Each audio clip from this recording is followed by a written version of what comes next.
Perkenalkan,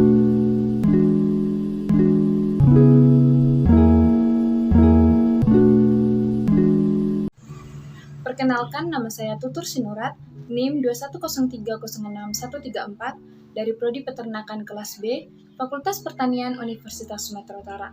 Di sini saya akan menjelaskan anatomi dan fisiologi ternak pada sistem pencernaan ruminansia atau sapi.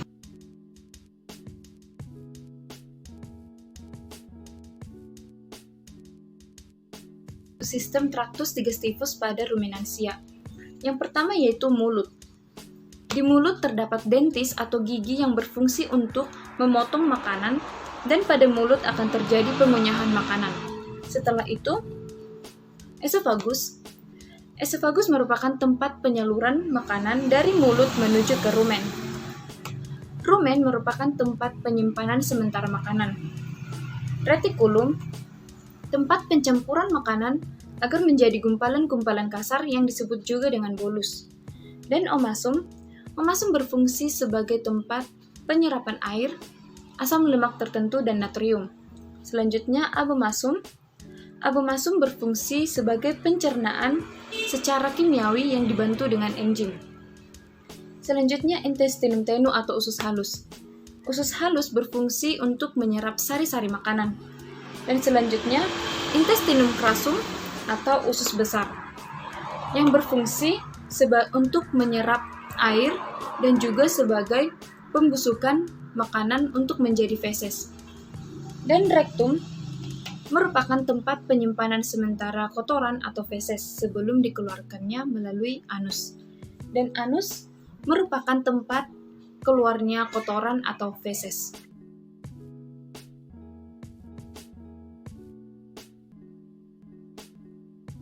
Selanjutnya yaitu proses perjalanan pakan pada sistem pencernaan ruminansia. Pertama-tama, makanan akan dikunyah di mulut. Setelah itu, makanan akan ditelan dan masuk menuju ke rumen melalui esofagus. Rumen merupakan tempat penyimpanan makanan sementara setelah ditelan. Setelah itu akan masuk ke retikulum. Di retikulum akan terjadi pencampuran makanan yang menghasilkan gumpalan-gumpalan kasar yang disebut juga dengan bolus. Setelah itu, makanan akan didorong kembali untuk dikunyah di mulut. Setelah itu akan ditelan kembali dan akan masuk ke omasum. Di omasum akan terjadi proses penyerapan air, asam lemak tertentu, dan juga natrium. Dan akan menuju ke abomasum. Di abomasum akan terjadi proses pencernaan kimiawi oleh enzim dan akan terjadi proses pemecahan protein untuk proses selanjutnya di intestinum tenue. Selanjutnya akan masuk ke intestinum tenue. Di intestinum tenue atau usus halus akan terjadi penyerapan sari-sari makanan. Setelah itu akan masuk ke intestinum crassum atau usus besar. Setelah itu, di usus besar akan terjadi proses pembusukan sisa makanan dari intestinum tenue. Proses pembusukan tersebut akan menghasilkan feses atau kotoran. Feses atau kotoran tersebut akan masuk menuju ke rektum. Rektum merupakan tempat penyimpanan sementara feses atau kotoran tersebut sebelum dikeluarkan menuju anus. Dan selanjutnya yaitu anus, merupakan tempat keluarnya feses atau kotoran tersebut. Rumen atau perut besar atau perut handuk, bentuknya seperti handuk, berfungsi sebagai tempat penyimpanan makanan sementara. Yang kedua yaitu retikulum atau perut jala, bentuknya seperti sarang lebah, berfungsi sebagai tempat pencampuran makanan hingga menjadi gumpalan-gumpalan kasar atau bolus.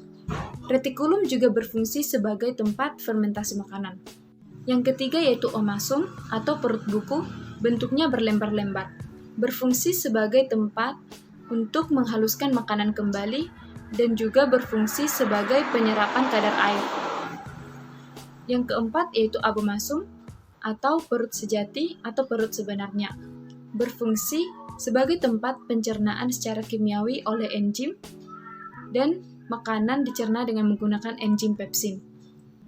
Yang terakhir yaitu usus halus atau intestinum tenue, berfungsi untuk menyerap sari-sari makanan dan sari-sari makanan yang diserap tersebut akan diedarkan ke seluruh tubuh dan diubah menjadi energi.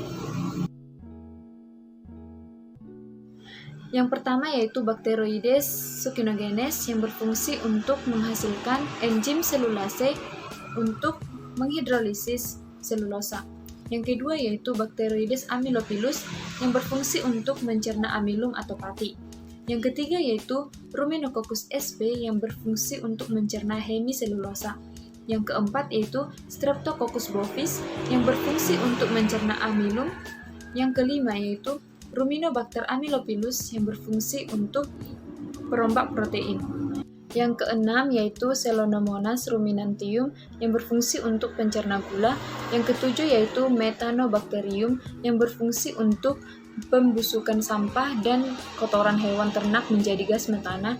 Yang kedelapan yaitu Butyriphibrio fibrisolvens yang berfungsi untuk mencerna hemiselulosa.